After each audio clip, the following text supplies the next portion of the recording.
Hola, bienvenidos nuevamente a Somos Vid. Qué bueno que nos acompañan y que están con nosotros porque tenemos mucha información muy importante para todos ustedes desde todas las obras de nuestra organización Vid.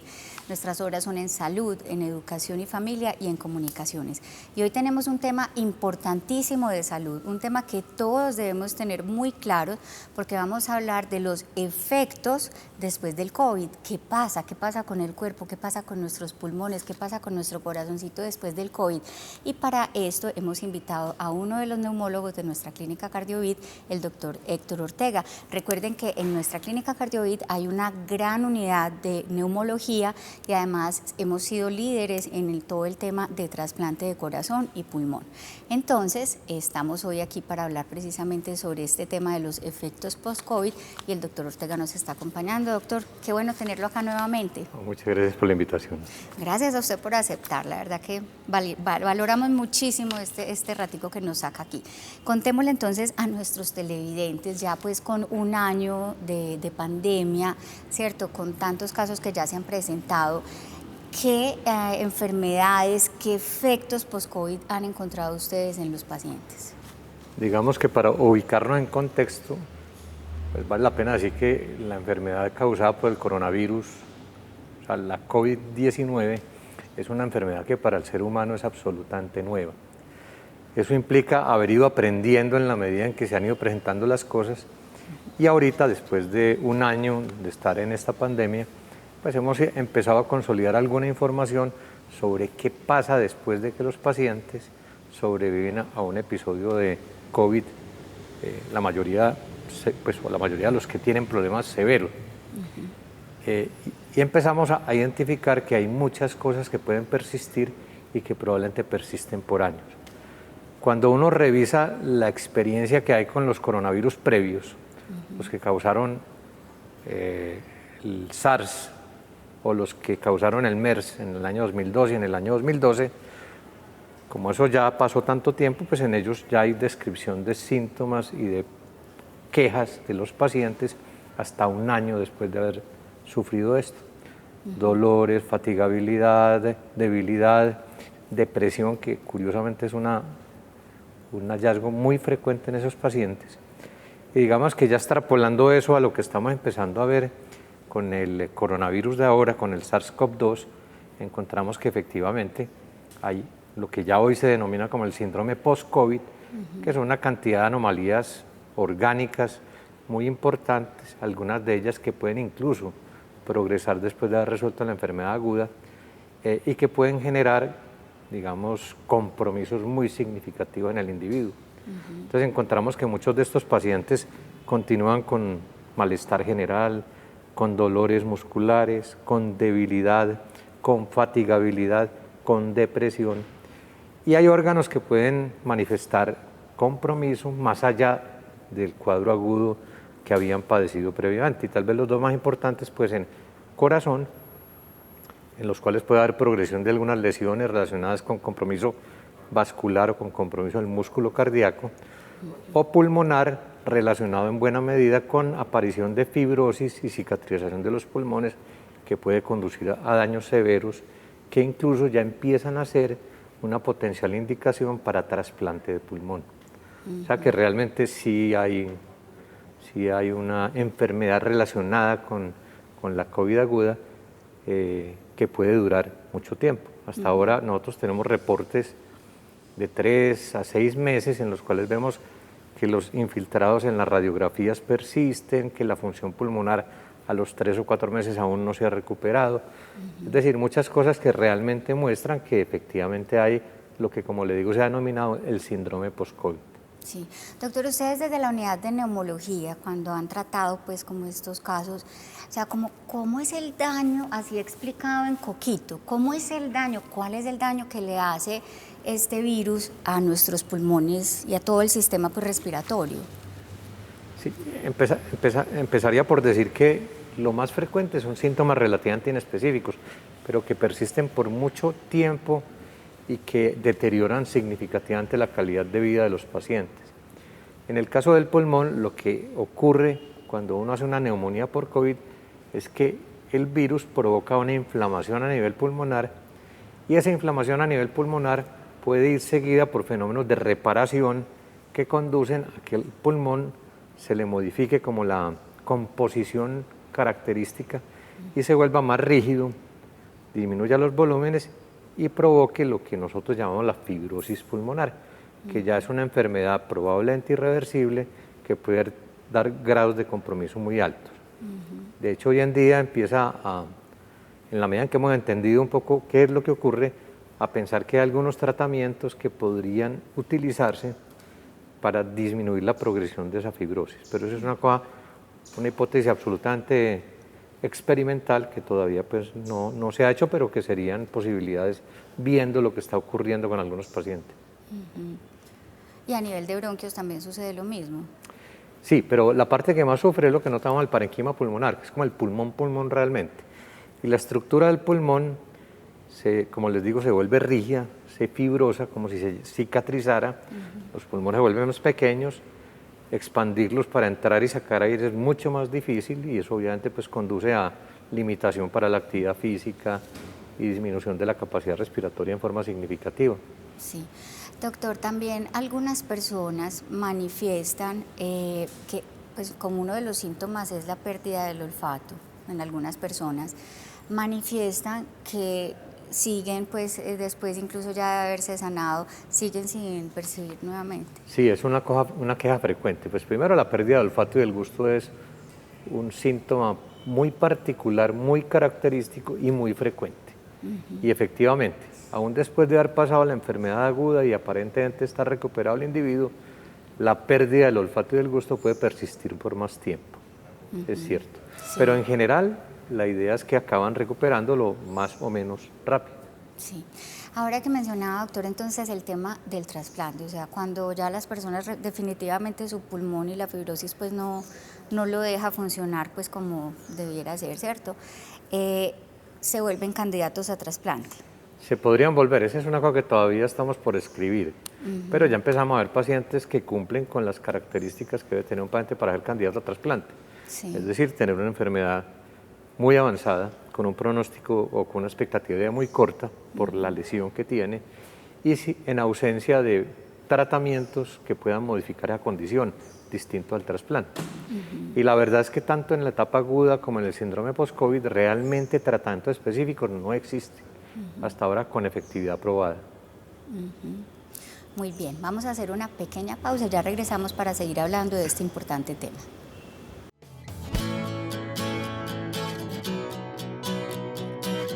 Los especialistas en su corazón de la clínica Cardiovid queremos darles un mensaje acerca de cómo debemos cuidarnos en este tercer pico de la infección por COVID-19. Recuerden que la medida más importante para no contagiarse es el uso del tapabocas. El tapabocas debe utilizarse cubriendo la nariz, la boca, debe utilizarse todo el tiempo si ustedes van a estar en contacto con personas diferentes a con las que conviven habitualmente. Debemos lavarnos las manos siempre al estar en contacto con superficies, con otras personas. Estas son las medidas más importantes. Traten de salir solo a las cosas que sean estrictamente necesarias. Eviten ir a fiestas, reuniones sociales. Cuando la gente se quita el tapabocas para tomarse un tinto con un familiar o para comer en familia es donde ocurren la mayoría de las infecciones, sobre todo si están en espacios cerrados. Si ustedes cumplen con estas medidas, van a estar protegidos, van a evitar infectarse. No sirve echarse alcohol en los zapatos ni a la ropa. Realmente el mayor riesgo de contagio está en las secreciones y por eso recuerden que usar bien la mascarilla es la medida más importante, junto al lavado de manos.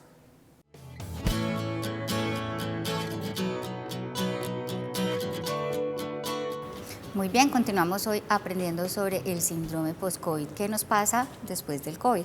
Aquí estábamos hablando con el doctor Héctor Ortega, neumólogo de nuestro equipo de la clínica Cardiovid, que pues no en todos los pacientes se presenta este síndrome post-COVID.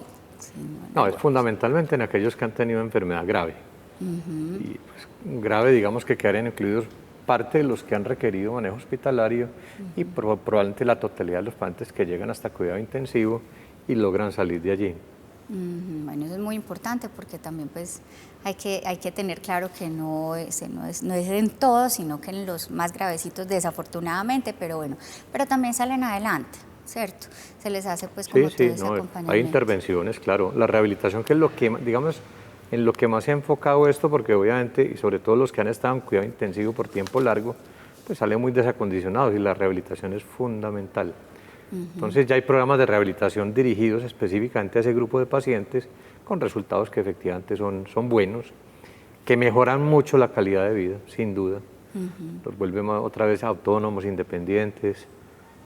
De manera que esa es una muy buena posibilidad. Mucho más en ausencia pues, de tratamientos específicos, porque hasta ahora no tenemos. No los hay.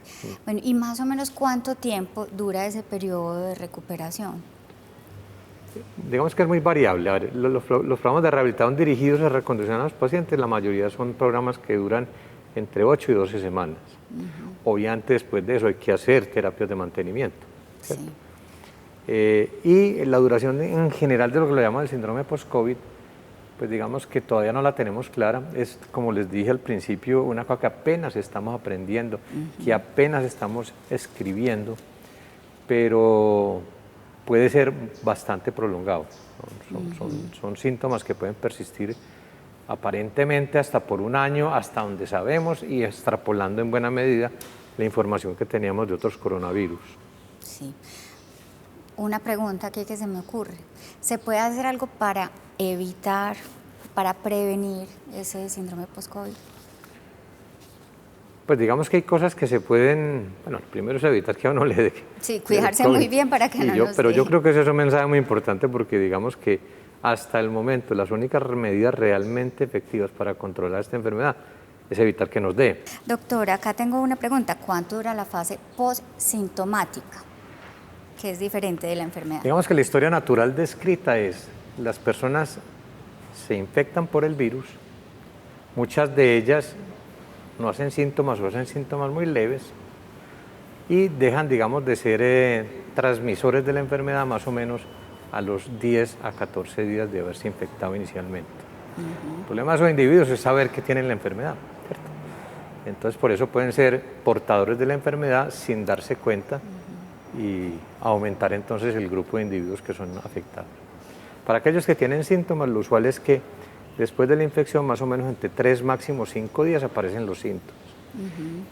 El periodo de más alta infectividad está desde que se infecta hasta 2 o 3 días después de tener los síntomas. O sea, como los 6 o 7 primeros días. Por ahí unos entre 5 y 7 días iniciales. Ajá. Y posterior a eso, rápidamente empieza a bajar la carga viral y la probabilidad de infectar, ¿sí? Que eso es muy importante. Por eso la recomendación, cuando una recomendación es de cuánto se deben aislar, pues sí, de 10 días después de iniciar los síntomas, o si es un paciente asintomático que tenga una PCR positiva, de pronto recomendar hasta los 14 días sin saber en qué momento fue eso. Hay una cosa que es importante, y es que hay gente que se está repitiendo las PCRs y entonces muchos van a dar positivos después. No quiere decir que no se hayan curado, ni quiere decir que se han reinfectado. Uno puede seguir eliminando pequeñas partículas del virus que no son causantes de enfermedad, pero que sí son detectadas por la PCR. Que eso incluso cambió una conducta que inicialmente hacíamos, que era para poder decir que el paciente se podía reintegrar al medio social, tenía que tener 2 PCR negativas. Ahora se hace una y no más, ¿cierto? Pero es importante que la gente tenga en cuenta eso para no interpretar mal las cosas, ¿sí? O que no se ha curado o que se reinfectó, porque lo más frecuente es que sigan eliminando partículas de virus que no son capaces de replicar el virus y por lo tanto no son capaces de provocar enfermedad. Sí, pero sí siguen presentes en el organismo y la PCR la detecta. La PCR la detecta, exactamente. Entonces, por eso algunas personas dicen que les volvió a dar. ¿Sí les vuelve a dar? Claro, puede pasar una cosa que es relativamente frecuente y que tiene que ver con esa interpretación. Y es que yo me haga, por ejemplo, yo hago la enfermedad. Después de pasar, digamos, la etapa aguda, yo me la vuelvo a hacer, me la hago, digamos, 15 días después y me da negativa. Y después me la vuelvo a hacer y me da positiva. Eso puede pasar cuando los niveles de partículas virales están muy cerca del nivel de detección de la técnica de PCR. Entonces, en un momento le da poder negativa y poco después le da positiva. No quiere decir que se haya vuelto a infectar, ni quiere decir que se haya vuelto a enfermar. Por eso el seguimiento con PCR hoy en día en general no se recomienda como un examen rutinario, porque antes lo que hace uno es de pronto confundirse para tomar medidas que de pronto no son necesarias. Sí. Bueno, doctor, ¿cómo se comporta el tema de la vacunación con las personas que de pronto ya han tenido un cuadro severo de la enfermedad? La recomendación en este momento, por lo menos por parte del ministerio, es que los que han tenido la enfermedad se deben vacunar, pero con una sola dosis, no requerirían las 2 dosis. Aunque en eso hay controversia, digamos que ese ha sido como el lineamiento aparentemente que ha venido sugiriendo el ministerio. Finalmente, haber tenido la enfermedad es como, de hecho, lo que uno busca con la vacuna es precisamente eso, exponer el individuo a partículas o del virus que causa la enfermedad para provocar defensas, de tal manera que en el momento en que se exponga a la enfermedad realmente, tenga como defenderse. Sí, sí, sí, sí, esa es la idea pues de la vacuna, ¿cierto? Y el haber tenido la enfermedad de alguna manera se comporta de manera similar. Sí. Estos cuadros, pues digamos, este síndrome post-COVID, ¿cómo le va a las personas que previamente, antes de la enfermedad, han tenido de pronto alguna enfermedad pulmonar? Bueno, hay digamos que lo que nosotros llamamos comorbilidades, hay unas comorbilidades que son muy importantes, no solamente porque aumentan el riesgo de sufrir la enfermedad, sino porque empeoran los desenlaces relacionados con la enfermedad. La gente conoce muy bien los obesos, los diabéticos, los hipertensos, Sí. los pacientes con enfermedad cardiovascular, los pacientes con enfermedad pulmonar crónica, ¿sí? Y los pacientes inmunocomprometidos. Esos pacientes les va más mal, Sí. tienen más complicaciones, tienen desenlaces fatales más frecuentes, y por eso ese grupo de pacientes pues obviamente se tiene que cuidar mucho más. Claro, Y serían, digamos, prioritarios en una campaña de vacunación. Las comorbilidades son un grupo de priorización en las campañas de vacunación. ¿Y estas personas frente a la vacuna, qué recomendaciones deben tener de manera especial? No, en general los pacientes, para la mayoría, habría que ver algunas condiciones particulares, pero para la mayoría la indicación de la vacunación es clara. Como le digo, incluso buena parte de esos pacientes están dentro de los grupos de prioritarios en las campañas de vacunación, porque son los de más riesgo para tener desenlaces graves y consumir recursos de salud valiosos, como es una unidad de cuidado intensivo, como es una hospitalización. Entonces, digamos que en general la indicación es clara. Obviamente tienen que consultar con el médico porque puede haber algunas condiciones particulares relacionadas con la medicación, con el estado de la enfermedad, que puedan de pronto requerir algún manejo diferente.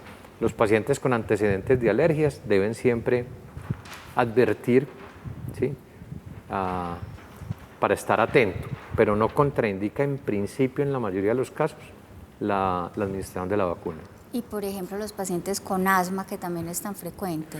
No hay problema, como buena parte de esos pacientes son alérgicos, obviamente deben advertir, y si tienen alergias identificadas o han tenido reacciones a medicamentos o han tenido reacciones de choque anafiláctico, alguna cosa, deben advertir, porque esos pacientes sí tienen que ser considerados de manera particular, y si bien se les puede colocar la vacuna en la mayoría de los casos, deben ser muy vigilados para evitar complicaciones. Realmente las complicaciones con la vacuna son muy pocas y la mayoría son leves, como cualquier otra vacuna, el malestar, de pronto un poquito de fiebre, dolor en el sitio de la aplicación, pero reacciones graves realmente se han descrito muy pocas. Muy poquitas. Doctor, ¿por qué sí debemos vacunarnos? Nos tenemos que vacunar porque es la única posibilidad que nos va a proteger y nos va a permitir volver a tener una vida, si no igual a la que teníamos previamente, por lo menos parecida, y recuperar algunas cosas que no quisiéramos perder, ¿cierto? La vida social, la actividad laboral, en fin. Yo creo que si no es logrando una cobertura en vacunación adecuada, no vamos a salir de esta condición. Va a ser muy difícil.